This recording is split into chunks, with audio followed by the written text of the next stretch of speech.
Assalamualaikum warahmatullahi wabarakatuh. Bismillahirrahmanirrahim. Rabbi shrah li sadri wa yassir li amri wahlul 'uqdatam min lisani yafqahu qawli.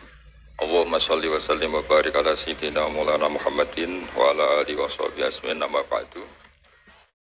Malaikat itu ketika bangga, ya Allah, apa ada orang yang imannya di atas kita? Jawabnya Allah ada. Siapa? Ya orang-orang kudus, kata aku. Kira-kira gitu. Kenapa?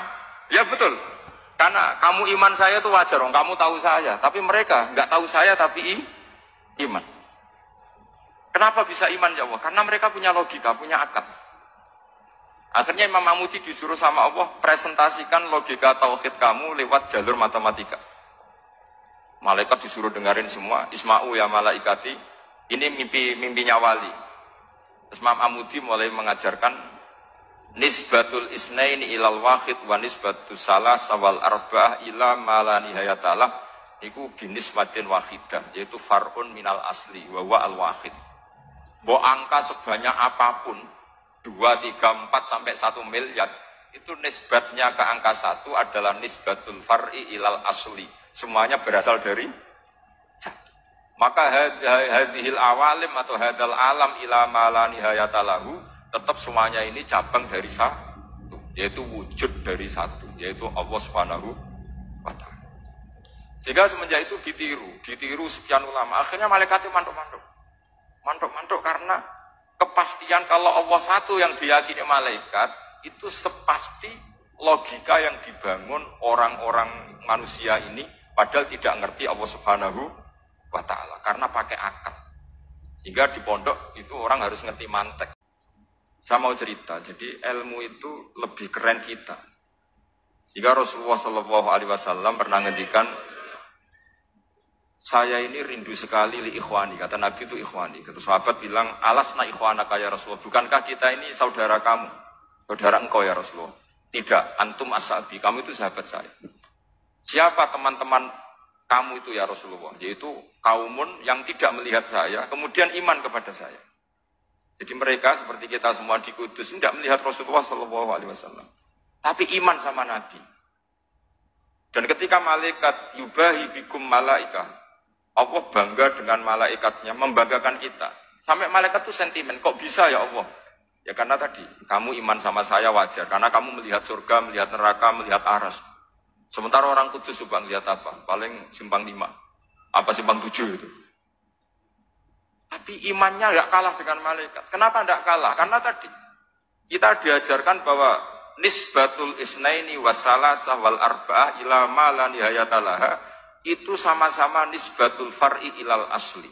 Tetap yang asli adalah angka 1. Jadi nggak mungkin aslu hadhil asya nggak dari Allah itu, nggak mungkin. Tetap dari zat yang 1. Kemudian tentu ini bukan nisbatul walad ilal walid, anak ke bapak tentu enggak. Tapi nisbatul khaliq sama makhluk. Tapi apapun itu pasti satu. Jika Imam Amudi akhirnya masuk surga lewat jalur itu, tidak usah lewat pertanyaan man rabbuka wa man nuka. Kelasnya disuruh ngajar malaikat. Saya punya rencana jadi pengajar malaikat nanti itu kan. Jadi orang-orang Kudus yang dapat barokahnya Raden Asnawi nanti jangan mau kalau ditanya man rabbuka wa man nuka. Kelasnya itu harus apa? Jadi gurunya malaikat. Karena bapak kita Nabi Adam itu keren. Nabi Adam itu adalah orang yang disuruh Allah dipresentasikan, dibanggakan Allah di depan para malaikat. Ketika ada malaikat yang agak hasut, tapi itu tidak malaikat papan atas, malaikat yang kebanyakan. Itu kan agak gak terima Nabi Adam jadi apa? Khalifah. Sampai malaikat ini usul ataj'alu fiha ma yufsidu fiha wasfikut. Makanya kalau saya protes sama malaikat itu malaikat yang ini, bukan Jibril sama Israel. Kalau protes Israel bahaya. Bisa dihabisin. Saya pernah ditanya seorang kiai, Gus, ini kan gojlok malaikat kok berani? Ya karena malaikat yang jenis ini pernah gojlok Nabi siapa? Adam. Enggak percaya kalau Nabi Adam itu layak mimpin sampai protes ataj'alu fiha may yufsidu fiha wasfikut iman.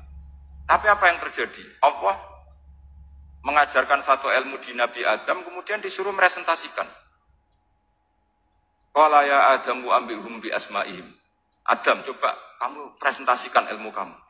Nabi Adam fasih mempresentasikan ilmu. Kata Allah, kamu bisa enggak sepinter Nabi Adam? Tidak bisa ya Allah.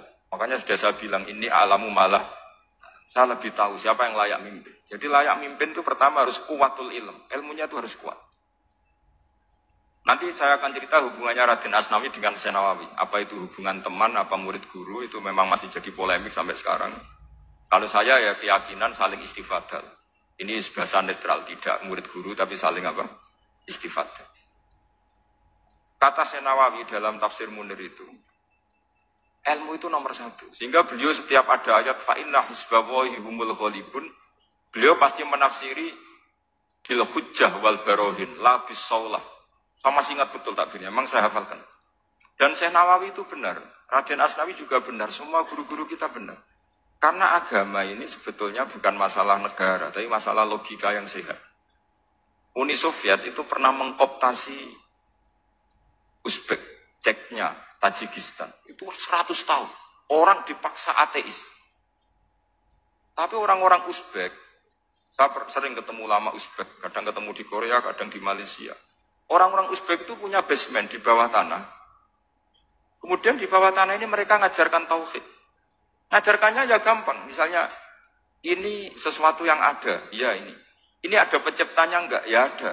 Siapa? Tukang katanya. Yang penting itu enggak ada logika bahwa sesuatu yang ada disebabkan oleh ketiadaan. Lah orang komunis, orang ateis itu orang yang mengatakan alam ini didahului oleh nihilisme, oleh adamiyah. Masuk akal enggak sesuatu yang ada, penciptanya sesuatu yang tidak ada. Sehingga orang anak-anak Uni Soviet itu enggak pernah kepikiran membenarkan ateis itu enggak pernah. Bareng Uni Soviet ada itu Glasnost Perestroika itu kemudian hancur, semuanya langsung menjadi negara Islam, termasuk Uzbek, Tajikistan, karena diajari ilmu.